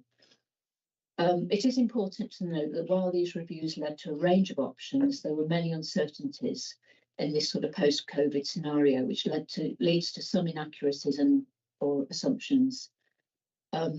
So following the review, officers have developed the action plan detailed in the report, and this collates the recommendations and opportunities identified in the various reviews and consultations. And these are summarised in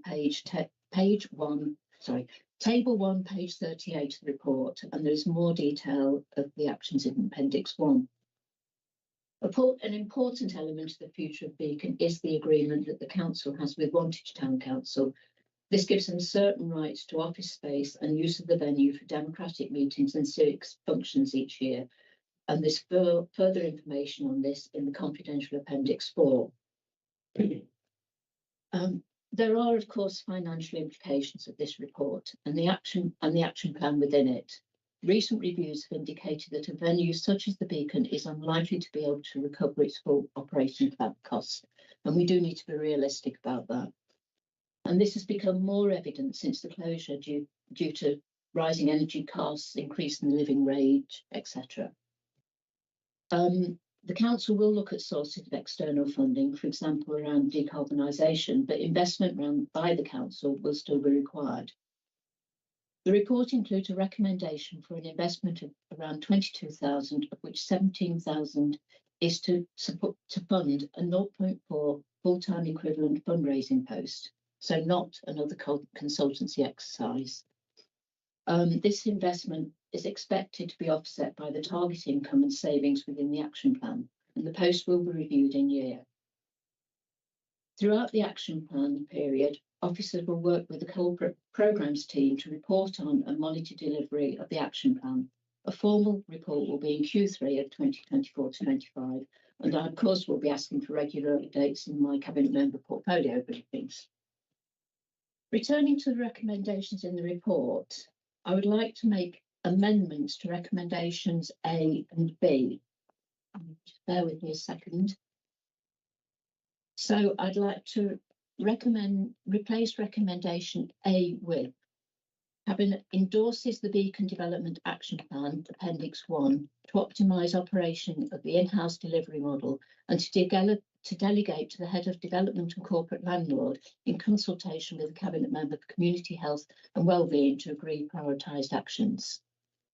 And I'd like to replace recommendation B with notes that the progression of further investigations into potential future alternative models for the Beacon, whilst the action plan is implemented, will enable comparison with an optimised in-house operating model to ensure best value is achieved. And that's in Appendix 2. And I have discussed these amendments with senior management who've helped me with the wording. I speak, please. Thank you. Helen, would you mind tweaking your recommendations slightly in relation to the officer? Could you put relevant head of service for me, please? I thought that when I typed it. Is that okay? Yeah. Not changing the content? No. So instead of head of development and the corporate landlord, we have relevant head of service. Thank you very much. So yeah, I mean, as it will, I'd like to propose the amendments to the recommendation if people are prepared to agree them. And, then any questions, debate on the report as a whole? Thank you. I mean, your introduction is good. It gives it a lot of the context and history to where we are. And we all know the effects of COVID, and even now, obviously now the rising cost of fuel and various other things, which is drawing on the efficiency of the Beacon, and that's where we are. But I think this is an opportunity now to grab bull by the horns, if we want to say that, and see what can be done and where we can go. And I think, as you said, the key to this is discussion with Wantage Town Council.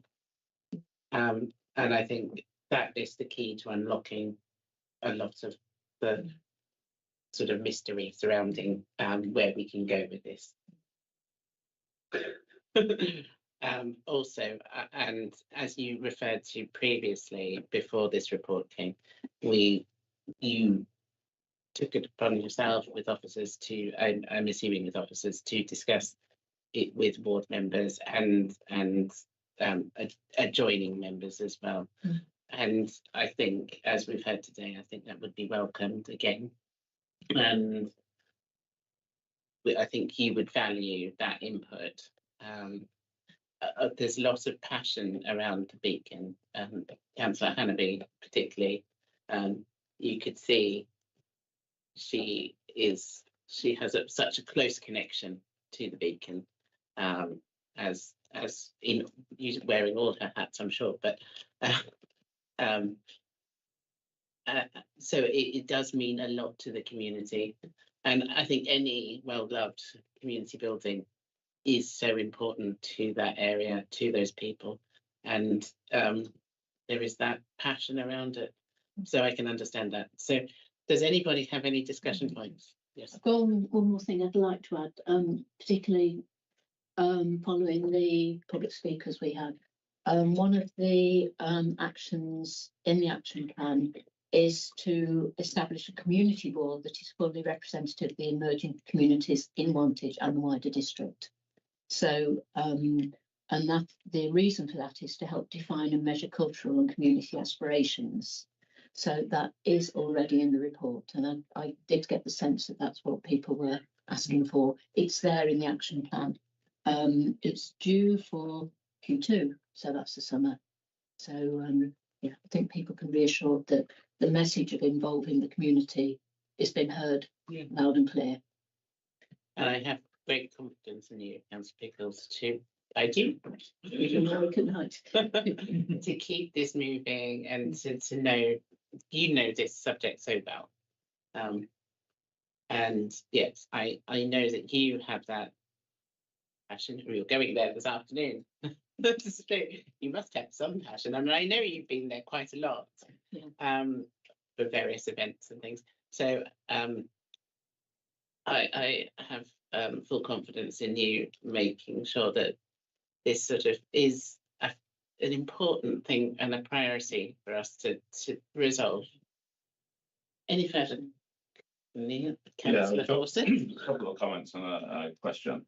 I suppose, at risk of sounding slightly cynical, I imagine if any community in the Vale had the Vale spending nearly £500,000 a year subsidising a community and arts centre, they would be very unhappy if it was going to be withdrawn. So I quite understand that people in Wantage area feel very strongly about this.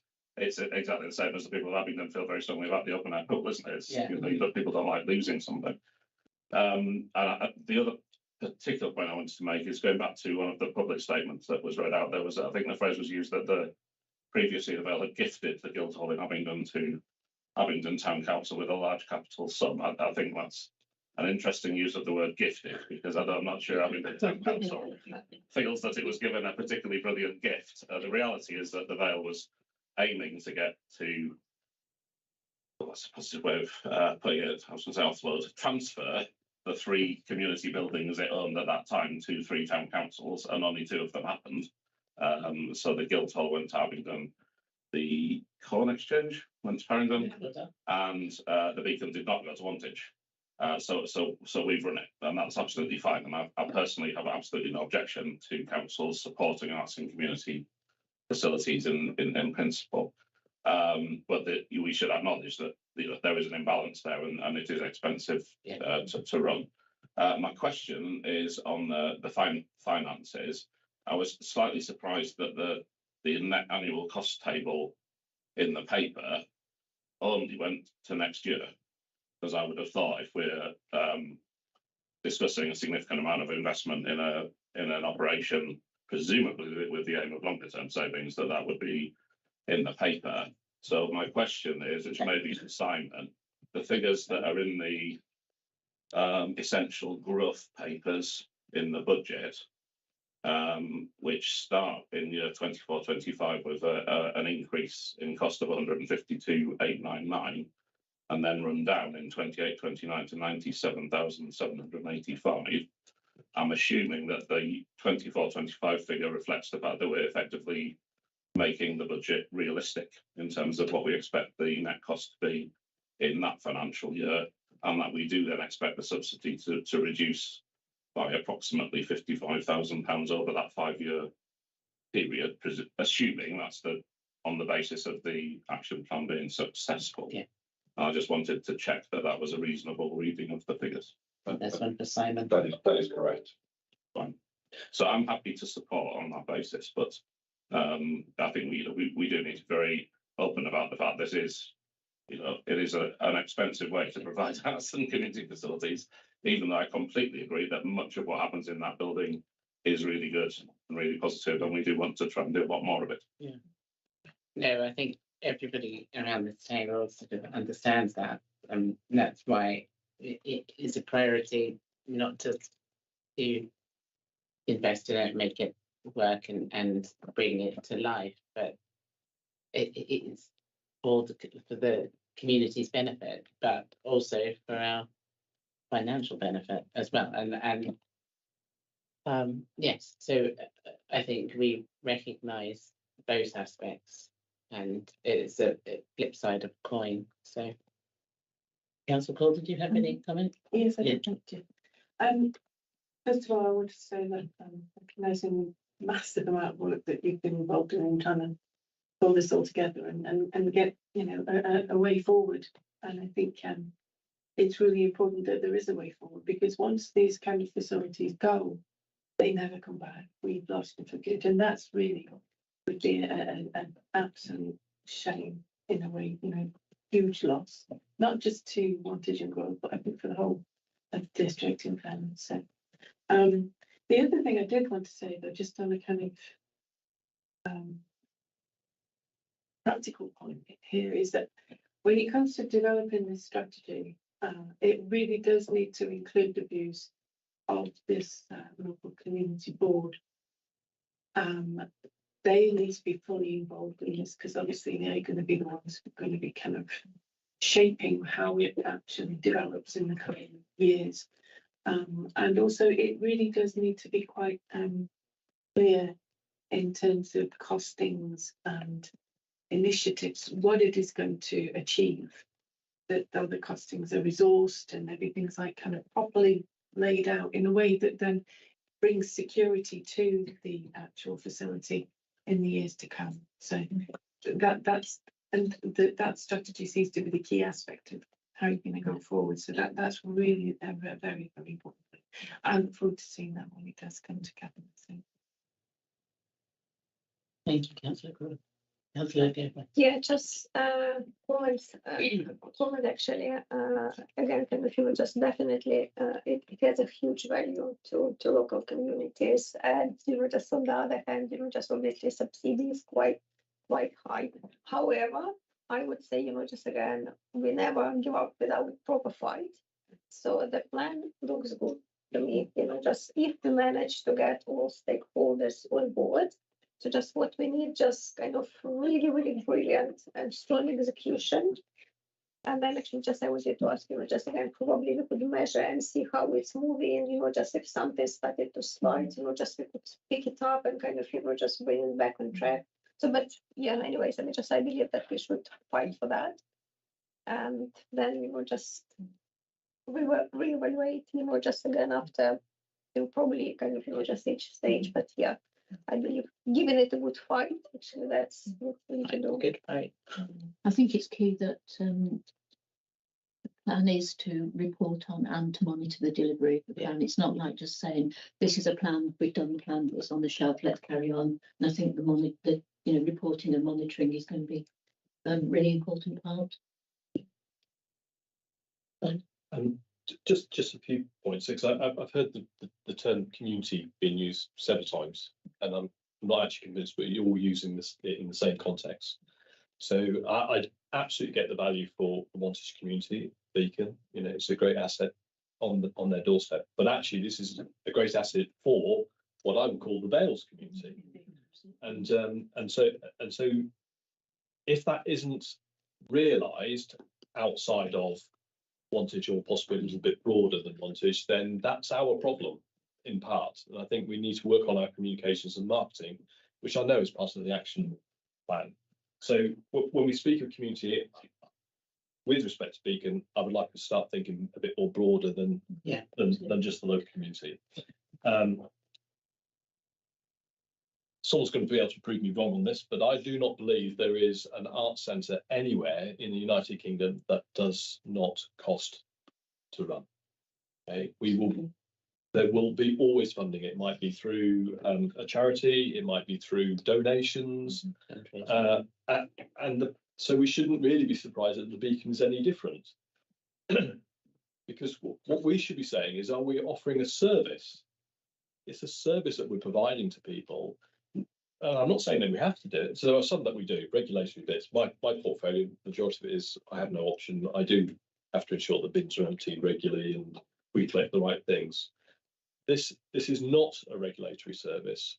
However, I think that the Vale would be less of an environment were we not to do so. So I do think we should support it. What that also then comes with a certain amount of responsibility, which is it affordable? And we've already mentioned about the medium-term financial plan. It is funded across the full 5 years. So in that context, it is affordable. But then the value for money comes to the next stage, which is ensuring that we are spending the money appropriately.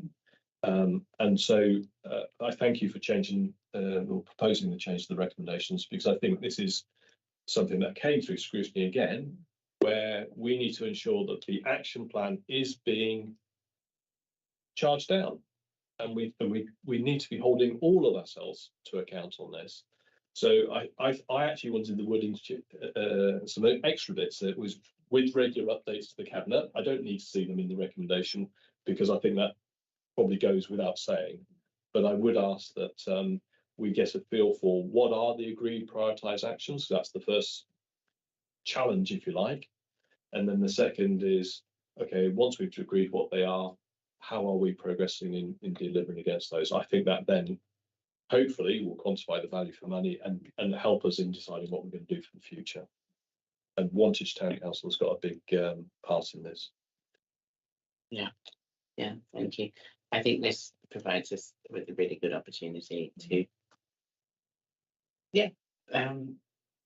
assess, monitor, and bring something, as Councillor Coleman said, that is a service that enhances the district. I was just listening to something on the radio about how we do need to sort of decentralise arts right across the country, and this is part of it. So if we can do that, I think it will bring us all benefits, and if we can do it in a financially more sustainable way, then all the better. So do you want me to read the recommendations through, or should we just note them, noting the changes that the amendments that Councillor? Chair, I think we just ought to note and acknowledge the points made by Scrutiny Committee, which actually have been picked up by Helen anyway. So I think recommendations are on page 37, the amended A and B that Helen read out. Yes. So is everybody happy to do so, to agree to the recommendations laid out on page 37 with the amendments as suggested by Councillor Pickles? Yep, happy to agree. Agreed. Thank you very much. I think somebody needs to bring Councillor Crawford back in. Oh. Do you know something? We got that quite quickly. Here he comes. Our time's got the W.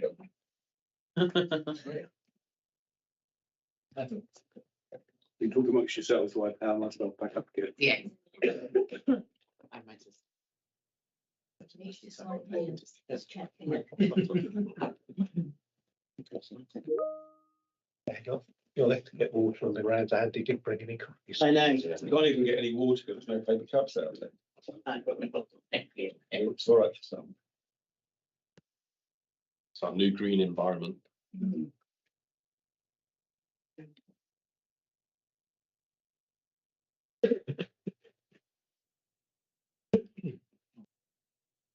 Seems to be getting it.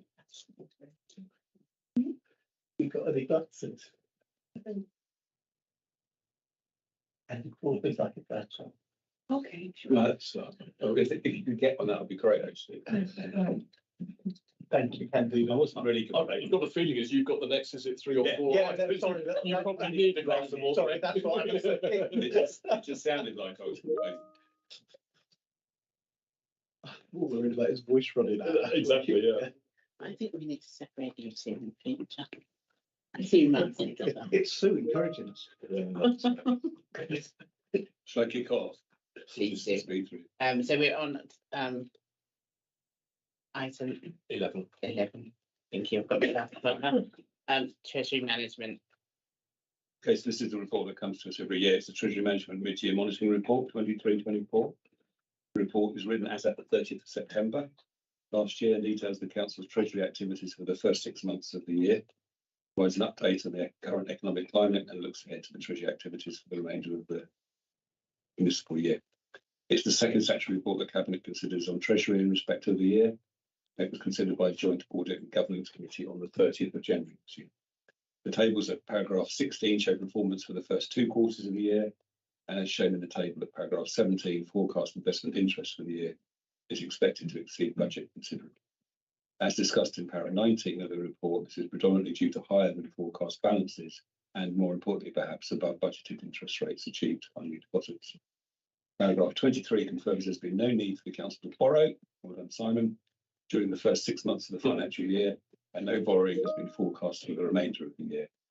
Council has remained within all its prudential indicators and counterparty limits, and therefore I propose recommendations that are set out on page 63. Councillor Crawford. Need to take questions or whatever. Yes. As people who have agenda in front of them, the next section of the meeting will be devoted to financial matters, and it must go to the finance team and Councillor Crawford for all their work in getting all of this to this point. So we do appreciate it, and I'm inviting questions, comments. Shall I move on then? I believe so. I think so. Very much so. We have to go through the recommendations first. Is everybody content to approve the recommendations? Yes, so we're going to recommend it to council. That's Yes. Approved. Thank you. Thank you. Item number 12. Hang on, let me leave that answer. Thank you. I'm jumping at the beat. Before it runs out of water. So this is the Treasury Management and Investment Strategy 2024-25, also introduced by Councillor Crawford. Before I start, actually, can I just say that in front of you, hopefully you've got a note, which is an additional recommendation over and above what is on the papers. I understand this probably went to South Cabinet yesterday, and in part it comes out of the discussions from Joint Audit and Governance committees. I'll read out for completeness the additional recommendation in full, if I may. Yes. It is to note that the Section 151 officer has confirmed that he will conduct a review of investment options with our Treasury Advisors link and in line with the Constitution. Will report to Joint Audit and Governance Committee the review to include the latest analysis on environmental, social and governance investment options. That's an additional recommendation to those that so what you have before you is the Treasury Management Investment Strategy for 24-25. It's the annual Treasury Management Strategy. It's the first in a series of 3 statutory reports that Cabinet receives about Treasury Management activity for the coming financial year. All councils are required by legislation to approve the annual Treasury Management Strategy, which defines the parameters that the council's Treasury management function will operate within. It sets out the council's statutory borrowing, if any, the council's annual investment strategy, which sets out the criteria for selecting investment counterparties and limiting exposure to the risk of loss on investments. And thirdly, the council's prudential indicators, which demonstrate that the council's capital investment plans are both affordable, prudent and sustainable. The strategy was considered and recommended by a joint audit governance committee on the 30th of January. Whilst there are no changes to the counterparty selection criteria in the proposed strategy, which Cabinet is asked to recommend to Council, a recommended change to the strategy is the inclusion of an environmental, social and governance statement. In adopting this statement, the Council recognises that ESG, including climate change, can have a significant future investment implication. The Council therefore seeks to be a responsible investor and considers ESG risks as an overlay to the investment process, thereby improving future sustainability of investment, noting the Council's requirement in Treasury management guidance to prioritise firstly security, secondly liquidity and thirdly yield in that order. As noted in paragraph 13 on page 79, officers intend to conduct a review of current and potential long-term holdings based on an understanding of the Council's cash flow needs over that period, and also paying heed to the ESG statement that's proposed to be adopted. Table 3 on page 88 details the prudential indicators which Cabinet is asked to recommend to Council. Finally, table 6 on page 96 shows the proposed counterparty lending limits. And therefore, I propose the recommendations as amended on page 77 of the report. Thank you. Are you sharing, Mark? I am, yeah, just a bit. So thank you very much for the introduction. Any questions to either Councillor Crawford or to Simon Hughes as the officer? Yeah, that's a portion. Brief observation. I want to express thanks to Councillor Crawford and to the finance team. It's a very clear report, but actually we're used to seeing these, and we'd forget at our risk just what good news it holds. That things are so much more stable than when we arrived in 2019, and that's in no small part due to the hard work of the finance team and Councillor Crawford's hard work at steering everything. It would be a very different position if we were in the same boat as a lot of other councils across the country, and I want to thank everybody for the hard work on ensuring that. I can't remember what Councillor Crawford said, but this did go before the Joint Audit and Governance Committee as is mandated, and they have recommended that it comes to us and we approve it to take through to Council. So I should make the note on there. There is a note here that says officers believe the committee's recommendations on both Treasury management items above reflect the Head of Finance's report. So so I'm reading into that Joint Audit and Governance, so content with this. So thank you, Chair. Just a question with regards to the additional recommendation. So obviously you've already got recommendation 3 here about noting the ESG policy. This actually new recommendation goes a bit further, doesn't it, in terms of reviewing our current investments again. Investment options. And I suppose the question is, if having reviewed our investments against the ESG policy, we then find that actually perhaps some of the things aren't quite as sustainable as we would like, although they do give us a good return, how do we then deal with that situation? I guess well, that'd be very much dependent on what that is. You know, clearly, if there's something with a very good return that doesn't score so highly on ESG, we need to take a view. Yeah. And you know, as we've said, that there are 3 key priorities that we're required to adhere to, and ESG has to come up to that. I'm happy for Simon to add to that. Yeah, I mean the sort of rules, regulations and guidance around Treasury management are very clear that we need to, you know, in terms of any investment, look at security, liquidity and yield in that order. Now within that there is no reference to ESG. So ESG would very much be an overlay to assessing probably options that are identical at that level, and then potentially using that as an option to make a decision. But I think if you're comparing, you can't compare ESG scores before you've gone through that bit and got to an option under the current regulations. It's probably worth saying that we might not like the current regulations, but they're what they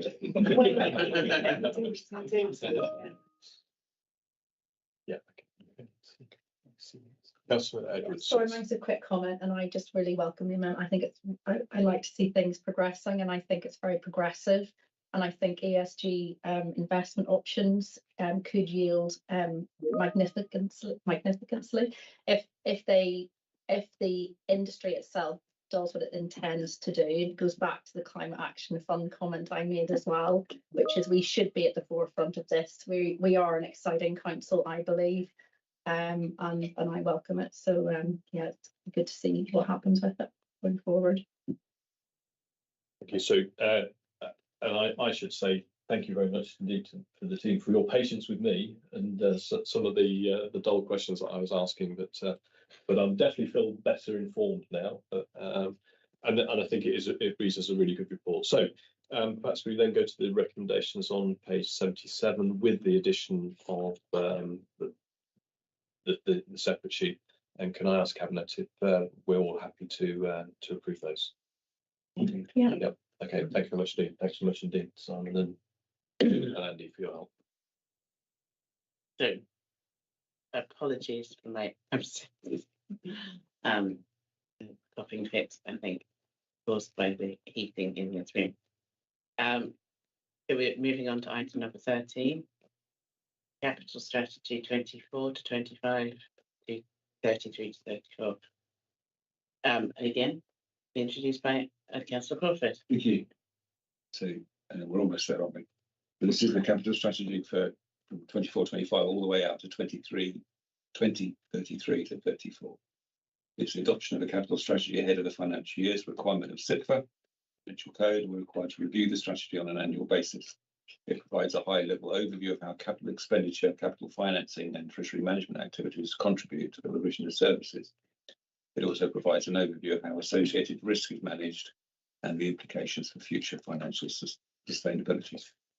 The key changes to the strategy in front of you are amendments to the investment strategy section 5, including removal of the commercial investment strategy category, in line with the latest CIPFA Prudential Code and the public work loans lending requirements. So that's quite a fundamental change, in fact. Capital expenditure de minimis limit level note is also added to section 4. The annex of the capital strategy document contains the council strategy for the flexible use of capital receipts, which the council intends to use to fund transformation work associated with the end of the 5 councils partnership arrangement. We to explain that if anybody wants to. And they propose the recommendations on page 115 of the papers, but I would add there's 1 or 2 minor typos in this, including one with the date slightly wrong. So in accepting the recommendations, can I ask that you also give authority for Simon Hewings, 151 and Finance Officer, to make minor non-material changes in consultation with me? Yes, of course, I think that's, yeah. Thank you for that. And again, yes, another good paper and another good piece of work. Much appreciated. Does anybody have any comments on this? Councillor Common? So again, on my road to education, I didn't know what de minimis was previously, but I think I understand it now. But maybe perhaps I could ask Simon to explain. And specifically, there was a question or a discussion, a hypothetical situation of where we might, or a council that has a de minimis level procures a number of items, perhaps 20 laptops, that takes it over the £10,000 that we're here, and then whether that would then be deemed as capital. So I didn't actually ever get the answer, but I think I know the answer. I won't tell you whether I got it right until I hear it. No, that's fine. So effectively, you're not required in regulations, but it's good practice to basically say a minimum amount below which you won't consider something to be capital. Historically, years and years ago, it used to be 6,000. Times moved on, and I think a standard now for the districts would be 10,000. Computers are a very, very good example. If I went out today and just bought myself a computer, clearly I wouldn't do that because I'd be breaching all sorts of policy. But live with the theoretical example. If I just bought one computer in isolation, I think clearly it's not £10,000 worth, so it'd be individual. But we don't do that. We buy computers in bulk. Yeah. And as such, because a bulk purchase of laptops would take us over 10,000, they would be treated as capital for that purpose. Yeah. Yes, thank you. There's one. I was right. Yeah. I've always sort of seen it as petty cash. Or but if I may, sorry, I had a discussion with Simon about our depreciation in general, and we've agreed to revisit it later in the year to look at the depreciation rates that we apply to different categories of assets. And I must apologise, Mark. I assume that you were old enough to have studied Latin at school. What should they have? It's clearly wrong. I did have a heavy paper round. A lot about what sort of schools people went to.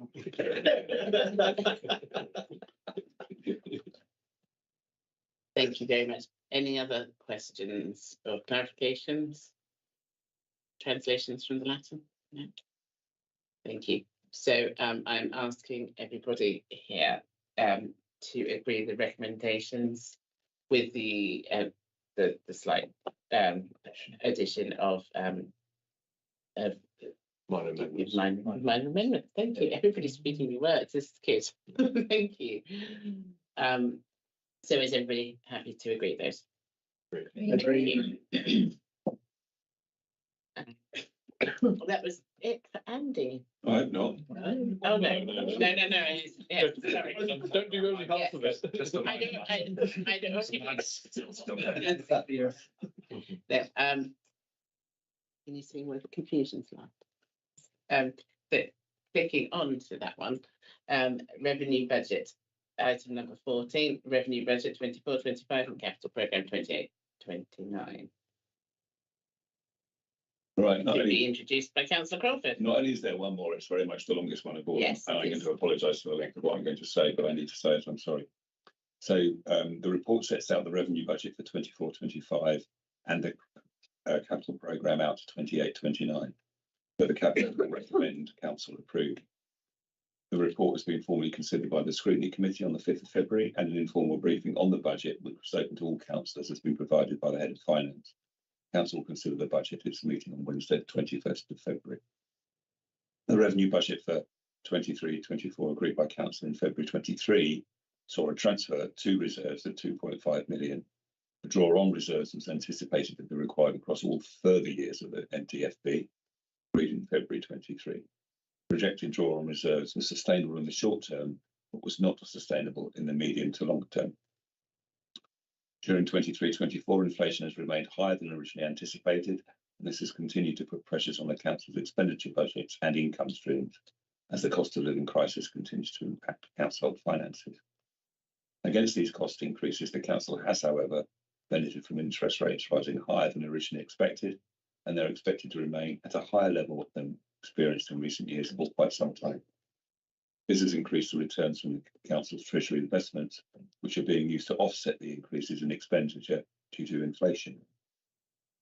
Inflation has fallen in recent months, but remains above the Bank of England's target of 2%. The revenue budget for 24-25 reflects increased costs, increased investment income, and also a 6% increase in core revenue spending power following the government finance settlement.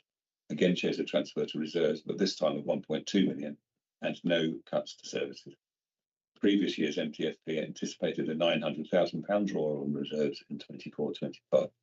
That is a turnaround of around 2.1 million. Uncertainty remains over future levels of government funding, as we're now at the end of the current spending review period and a general election is less than 12 months away. In the MTFP, officers have presented a picture of the likely budgetary envelope within which the council will need to operate in future. It is to remain financially sustainable. Non-inflationary pressures, where and when they occur, will need to be managed within the budgetary envelope, which may mean choices need to be made over service priorities where cost increases cannot be met by savings and efficiencies. Priorities for future expenditure within available resources will need to be guided by the new corporate plan. In all future years of the MTFP, it is estimated that revenue expenditure exceeds revenue income, and there is an increasing draw on reserves to balance the budget towards the end of the medium-term financial plan. This use of reserves is sustainable and appropriate in the medium term, but it is based on two key assumptions, which are A, core revenue spending power is maintained over the MTFP period, and secondly, council expenditure remains within the budgetary envelope, with non-inflationary pressures being managed through savings and efficiencies or revision to service priorities. The report recommends an increase in council tax of £5 for a Band D property, 24-25, which takes the total charge for the year, excuse me, for a Band D property to £156.69 per annum. This is the maximum increase we're allowed to make without a referendum. Under the referendum rules outlined in the settlement, and represent an increase of less than 10 pence per week for a Band D property. On capital, the thorough capital budget challenge exercise has taken place, which reviewed the detailed current capital programme and proposed growth in detail. This included member budget challenge on services where capital budgets are concentrated, namely development and corporate landlord, and housing and environment. I'd like to move the recommendations as laid out in page 139 of your papers. Excuse me. Thank you. Excuse me. Thank you, Councillor Crawford. I cannot imagine how I managed to not see we were discussing but I commend all the work. I mean, we've all been around the table discussing this under the guidance of Councillor Crawford, leading us on this, and very much leading us on this. I think all of us have some experience, and it's growing every day, of this process of budget setting. But I think we owe so much to you in developing our budget, and the oversight financially that you have has been incredible. Really appreciate it, and obviously the finance team and everybody else who has on the officer side been involved in producing this budget, which I think we should all be proud of. It is a huge turnaround. Again, the financial position that we had inherited in 2019, and seeing where we are today, being mindful that we still need to consider the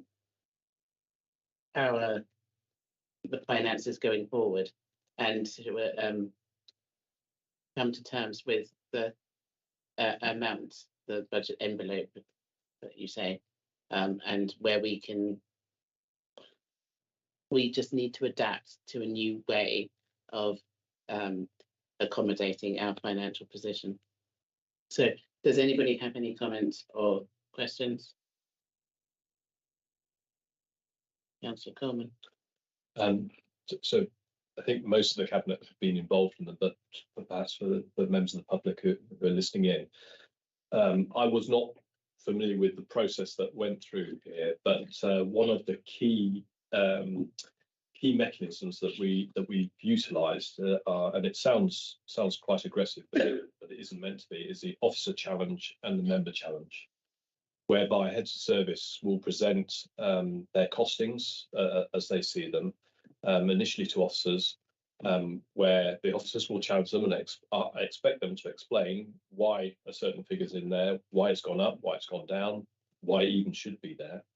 And once they've gone through that, it then comes to the cabinet, the members, to go through a similar process.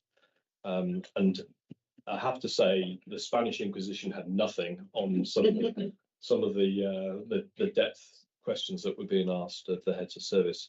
And to their credit, they were able to address them. There were some changes to the lines, which is good. That means that we're holding each other to account. But what it does do is fill me with a level of confidence that this has gone through a fairly strict process, and then obviously it goes through to scrutiny as well. So not only should I thank the finance team, but also their heads of services for generating the lines, but more importantly to be able to explain them to some of us who haven't really had quite so much visibility. And I'm not going to name the individual and embarrass them, but this was the first time that head of service has gone through this process, and all credit to him in that they were able to to stay ahead of the game, and particularly when you have someone like Simon who's been involved in those lines for much longer. Yeah, so that's my rambling way, but please don't allow that to detract from. Thank you very much indeed for heads of services for the work that you've done, as well as for the financial team. Yeah, and also I think the process of the budget challenge, it's not just this year that we've done it, we've done it in previous years, and I think through those years leading up to this, we're getting more and more fine-tuned and more in touch with those budget lines and what they represent, and how we can use them best. So I just say, maybe I'd like to say one thing more, if I may. Just want to echo Councillor Coleman's words about our staff. In some respects, it was a particularly difficult year this year. The external audit dragged on for reasons beyond our control, which put an awful lot of pressure on Simon's team. And they were 3 principal accountants down, I'm sure, and they've now been recruited to, but not until really the budget process was over and done with.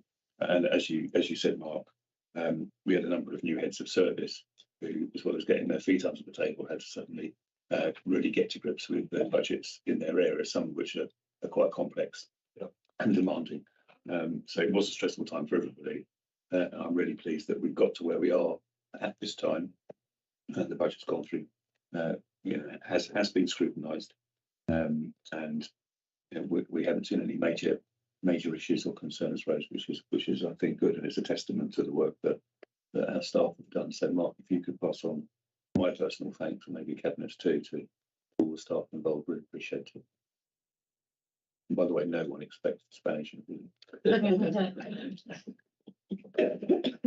you very much. Any further comments? The scrutiny committee. Of course. Sorry, yes. Steve has just reminded me that we need to discuss scrutiny committee's recommendations and note them. Chair, I think the officer commentary on the 4 bullet points from the scrutiny committee was that these will be reflected as far as they are able to in future budget setting reports. Don't know whether need to get that off someone's comment. No. So note those. Thank you. Yeah. Thank you. Any further comments?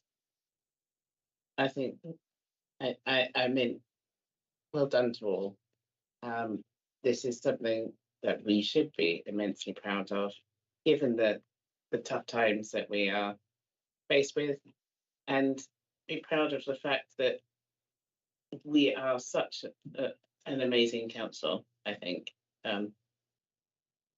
we work so well, we deliver so much on so little, and commendations to all of our officers, and I am very grateful for the relationship that we can have with them to make sure that we work so well as a council, and get these results. So very grateful, and I would ask you all to support these recommendations, agree to these recommendations. Is everybody happy to? Agreed. Thank you. Now it's the other Andy. Moving on to item 15. Councillor Crawford, you can have a rest. Councillor Bolsham. we're speaking about the corporate plan. Corporate plan. Indeed. Thank you, Jack. And again, I've got to start this by thanking colleagues amongst Cabinet and the wider body of members who've all fed ideas in, working through our existing corporate plan, lessons learned, what we liked about it, what we loved about it, what was seen as real successes, and what we wished we'd done a little bit differently. That's been a really helpful exercise. And then feeding all their hopes, dreams, wish lists, and so on was a very interesting exercise. I don't want to term it blue sky thinking, because actually it was grounded in what we're seeing out in our wards, in our communities, what we see in our inboxes day by day, and what we think we can do that will make the Vale the place that it deserves to be, wants to be, what our residents want it to be over the next 4 years. So with that, we've put together our corporate plan approach with the 3 themes. And I want to also express my thanks to Scrutiny for picking this apart and checking the reasoning. And they came back very much appreciating the 3 themes because it was easier to remember, easier to work with, and then expressing the themes out in how we were to deliver it. And yes, we have had comments back from Scrutiny about how they want some more explanation on that, and that's what we will incorporate into our consultation when we go out, bring that to talk to our community, see their comments, see if it's times with them. It's been backed by a lot of good work from our officer team. I've really valued the time that they've taken out of their schedules to talk to me about this. And a key part of our engagement on the corporate plan will be going to officers and saying, look, we take this as the guiding themes for the work that you're doing over the next 4 years. And we're looking forward to their comments, looking forward to the comments of our members and community at large. There's a lot hanging on this. And so that's why I'm really pleased to be able to talk about it. Now, I could talk about it at length, but I'm going to spare you that because I've got such a lot of meeting today. But we've got a good engagement plan, which backs this. This is set out in the appendix 2, communication engagement. And we'll be using new engagement tools that we've started using for the joint local plan, using the lessons that we've learned from that. I've been talking to this community group and saying, well, how can we put our stuff into your corporate plan? And we're going to use some of the lessons we're taking on board already. I'm happy to take any questions, but I'm delighted to bring the recommendations on page 180, which is to seek your endorsement for the approach and the engagement exercise. Thank you, Councillor Fulsham. I think it's seeing this report it's really gets you excited because we're getting into the nitty gritty. It's developing. It is an actual plan that's coming together, and it's showing us the timeline and that we're out there. And once we have the plan, as it's developing, it gives us a great inspiration for the years to come, and that's really exciting. So I'm energized by this. I think it's fantastic. Does anybody else have any comments or questions? Councillor Edwards. Comments. One is I think that being cabinet member for communications and engagement, it's amazing to see it, and it's in 3 themes because simplicity is key, but we all know the depth underneath that is considerable. And I think that to have also the confidence, knowing that the budget is in place, that we can deliver against this makes it even more meaningful. And we can be brave against that, albeit obviously in the budget considerations. I think the engagement plan is really really great underneath it and sits very well. And I think we already have test and learns off the back of the joint local plan consultation that's currently in place with our new platforms. And I think that's important to note as well. But I think to commend Councillor Folsham and all his hard work as well that's gone into this and refining it back and back again. Well done. Yes, well done. Oh, Councillor Go. Yeah, just wanted just to say, I feel really enthusiastic about that. But just when you kind of, just fully drawn in everyday task and everything, it's really easy to, just to lose the, bigger picture from side. And so this corporate plan, this kind of our dreamers, bigger picture that kind of keep us, attached. So we kind of we need to see that, price inside. Thank you again. It's really hard work, just with what plans. And again, you contributed a lot. And yeah, those 3 points, simplicity, those are the big picture. And as Councillor Edwards says, so much hangs off those 3 and the 3 ways of doing things.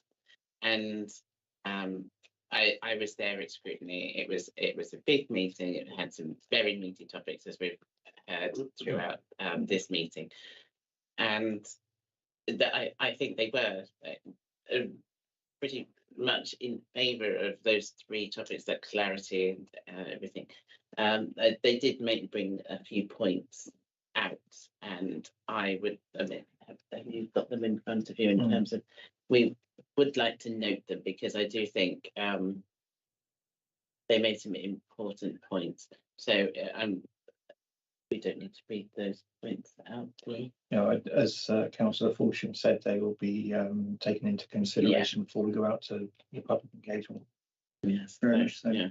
And if I could say, I really valued scrutiny's input there. It I think expressed so much of what we wanted to make sure came across, and it highlighted where we've been brief but not necessarily as clear about things like our commitment to transparency and openness and our commitment to stable finances. Yeah, and I think it's one of those points where we have it in our heads. Maybe we have that vision, and we weren't able to convey what we could have conveyed, had the potential to convey at those meetings. So I think we're all very excited. We're all very grateful to officers as well as to Councillor Folsham for all their work to get to this point, and we're very excited about going forward. So unless there are any more points or questions to raise, I would ask us to agree on the recommendations laid out on page 180. Is everybody happy to agree those points? Agreed. Yeah. So now I should have probably raised this at the time, and we might have to lose Councillor Crawford again. But item number 17 refers to confidential papers, appendices relating to the beacon. Now, if we're just content to note that, we don't have to go into confidential session, and I'm sure everybody's seeing those. And is everybody happy to note them without us having to go into confidential session? Yeah, great. Thank you. So thank you very much. We don't have to lose Councillor Crawford. And I think that brings us to the end of the agenda. It does. Correct? Yeah. So thank you very much. It was a monumental meeting. And I appreciate your patience.